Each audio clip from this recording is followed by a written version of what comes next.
Avant de commencer ma critique, je voudrais vous parler un peu des deux auteurs du Fiendish Codex 2. Tout d'abord, Robert Schwalb, c'est un auteur très prolifique dans l'industrie anglophone du jeu de rôle. Il a écrit pour Mongoose, Wizard of the Coast, Black Industries, Good Man Games, Green Ronin, Necromancer Games, Fantasy Flight Games, et j'en passe. J'ai déjà critiqué deux de ses livres. Allez écouter les critiques numéro 3 et 5. Donc, un auteur très prolifique et je vous conseille fortement le tome de la corruption pour Warhammer. C'est vraiment un bijou de corruption. Le deuxième auteur est Robin D. Law. En faisant ma recherche sur sa production de jeux de rôle, j'ai découvert une mine de titres. Il a travaillé sur Feng Shui, Hero Wars, le système Gumshoe, qui a été adapté pour Cthulhu, Dying Earth, des collaborations avec Wizard of the Coast et encore bien plus. Alors vous serez de mon avis qu'en achetant le Fiendish Codex 2, j'ai placé ma confiance entre les mains de deux bons auteurs qui ont fait déjà leur marque dans l'industrie du jeu de rôle. Maintenant, allons voir si leur réputation est méritée.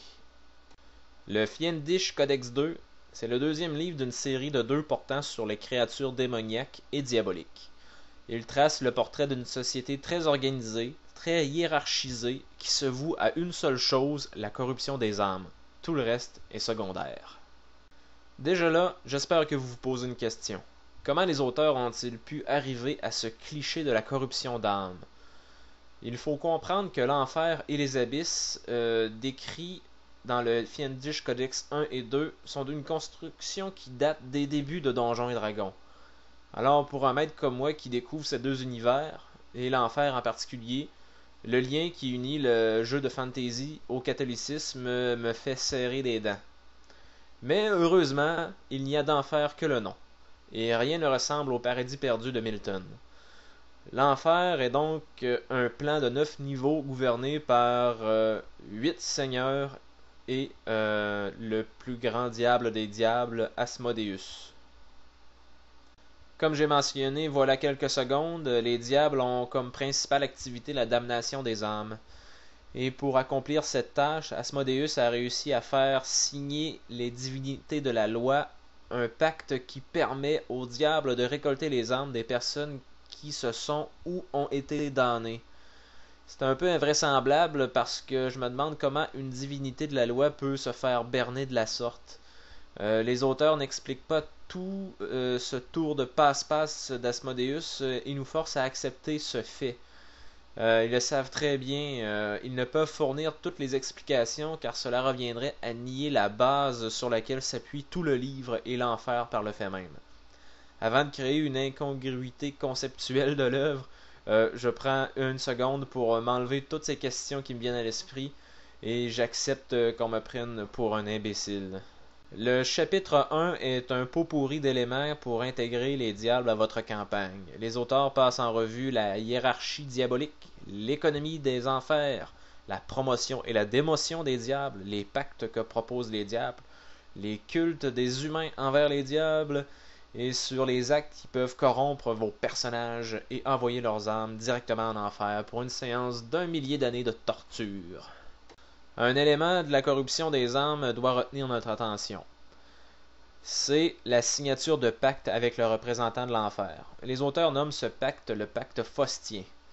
Ce pacte promet des bénéfices aux signataires en échange de la damnation de son âme.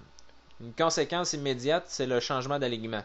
Il devient immédiatement loyal mauvais. Cette partie du pacte, donc le changement d'alignement, permet un roleplay intéressant.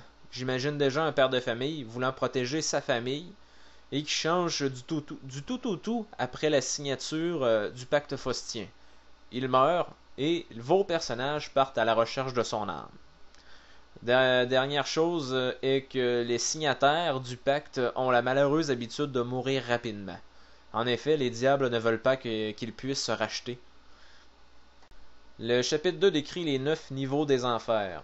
Je ne vous ferai pas une description de chacun, je trouve pas intéressant de vous relater tout ce qui s'y trouve. Je vais plutôt vous dire comment un niveau est décrit.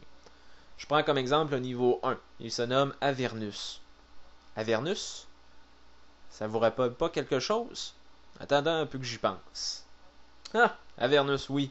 Azalin et son château. Quel nom portait-il? Château Avernus. Bon, on commence immédiatement avec une description du seigneur d'Avernus, un diable nommé Bel.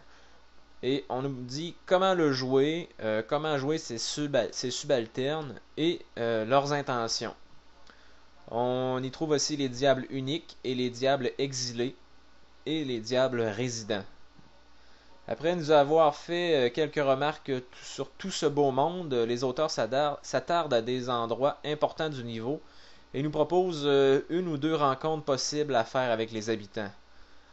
Celle proposée dans ce niveau est assez rigolote.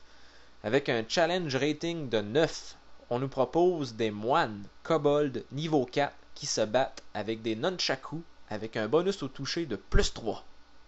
Wow! Avec le chapitre 3, on est de retour à la base, les classes de prestige, les sorts, les dons. Il n'y a pas beaucoup de choses à dire sur ce chapitre, sinon que les classes de prestige peuvent être exportables dans d'autres campagnes qui n'ont rien à voir avec les diables ou encore des démons. Là, c'est un bon point car on sait tous qu'un bon nombre de ces classes de prestige ne sont que du remplissage. Les chapitres 4 et 5 sont le bestiaire des enfers. Dans le premier mentionné, on nous propose une série de monstres diaboliques qui pourraient peupler vos campagnes. Dans le dernier chapitre, on arrive au nerf de la guerre, les seigneurs des niveaux. Mais pas tout à fait. Les auteurs ne nous montrent pas les caractéristiques des seigneurs, mais celles de leurs aspects. J'ai lu quelque part que certaines critiques avaient été faites à l'endroit des auteurs pour ne pas avoir décrit les seigneurs eux-mêmes. Je trouve ces critiques sans fondement, car il ne faut pas oublier que ces seigneurs sont des entités immuables. Avez-vous déjà essayé de tuer Cthulhu? Le Fiendish Codex 2 est un excellent livre qui mérite vraiment d'être acheté si vous êtes encore capable de le trouver sur le marché. Il est très bien écrit, tout comme son prédécesseur, le Fiendish Codex 1. Il va droit au but et c'est ce que j'attends de ce genre de livre. Malgré tout, c'est peut-être son problème qu'il aille droit au but. Les descriptions des niveaux de l'enfer sont pas mal courtes et j'en aurais lu plus longtemps de ces descriptions diaboliques. Si vous aimez tout ce qui est machiavélique, méchant, planifié d'avance, qui fonctionne comme une administration publique du mal, si vous aimez tout ce qui est vil, sournois, corrupteur, ce livre est pour vous. Vous pourrez tirer tout le matériel nécessaire pour écrire une campagne planaire en combinant le Fiendish Codex 1 et 2, le manuel des plans et Heroes of Horror pour le système des teintes. Avec ces 4 livres, vous en aurez pour des années. Eh bien, c'était ma 14e critique. J'espère que vous avez apprécié. En terminant, je tiens à remercier les 1200 personnes qui sont venues entendre mes vidéos durant le dernier mois. Je suis pas mal fier de ce qui arrive et c'est une belle récompense. Merci à vous tous qui sont intéressés par le jeu de rôle et merci à la communauté francophone de la planète de me supporter en écoutant mes critiques. À la prochaine.